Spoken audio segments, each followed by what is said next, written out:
Bismillahirrahmanirrahim. Assalamualaikum warahmatullahi wabarakatuh. Perkenalkan, nama saya Surya Ageng Bimantoro. Saya dari kelas Ekonomi Islam 2020A, NIM 029, nomor absen 011. Di sini saya akan menjelaskan tentang perkembangan digital perekonomian syariah di Indonesia.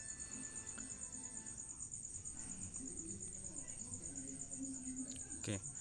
Yang pertama yaitu kita perlu tahu definisi ekonomi syariah terlebih dahulu.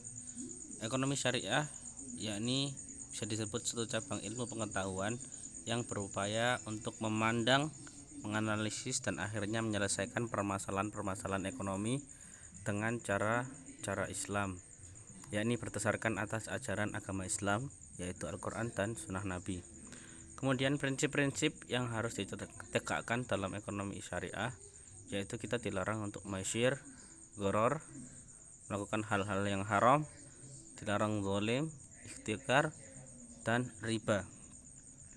Kemudian adapun pengaruh teknologi digital terhadap ekonomi syariah, sebagaimana yang kita ketahui, perkembangan teknologi dalam bidang komunikasi salah satunya adalah media sosial, termasuk dalam teknologi digital.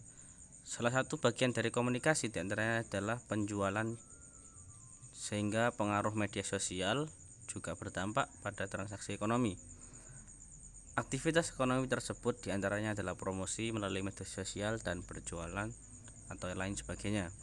Kemudian tantangan yang harus dihadapi ekonomi syariah dalam perkembangan ekonomi global, setidaknya ada 3 tantangan, yaitu pertama, ujian atas kredibilitas sistem ekonomi dan keuangannya. Kedua, bagaimana sistem ekonomi Islam dapat meningkatkan dan menjamin atas kelangsungan hidup dan kesejahteraan seluruh umat.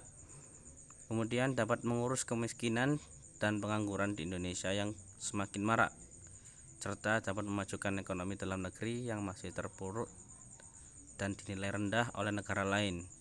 Dan yang ketiga, mengenai perangkat peraturan, hukum, dan kebijakan baik dalam skala nasional maupun dalam skala internasional.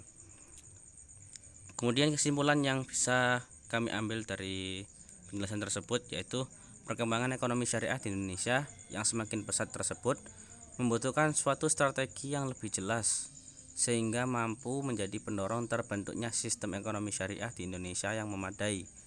Berdasarkan situasi yang ada, strategi perkembangan ekonomi Islam paling tidak perlu memperhatikan 2 aspek mendasar, yaitu aspek konseptual atau akademis dan implementatif atau praktis dari ekonomi syariah.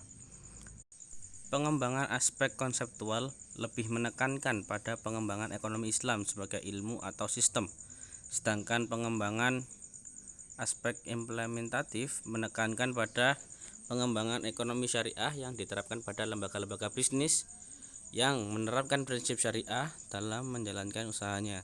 Kedua aspek tersebut seharusnya dikembangkan secara bersama-sama sehingga mampu membentuk sistem ekonomi yang dapat digunakan untuk menggali potensi dan kemampuan masyarakat Indonesia membangun sistem ekonomi alternatif sebagai pengganti atau pelengkap sistem ekonomi konvensional yang sudah ada. Terima kasih, itu saja yang bisa saya sampaikan. Apabila ada salah kata, mohon maaf yang sebesar-besarnya. Akhirul kalam, assalamualaikum warahmatullahi wabarakatuh.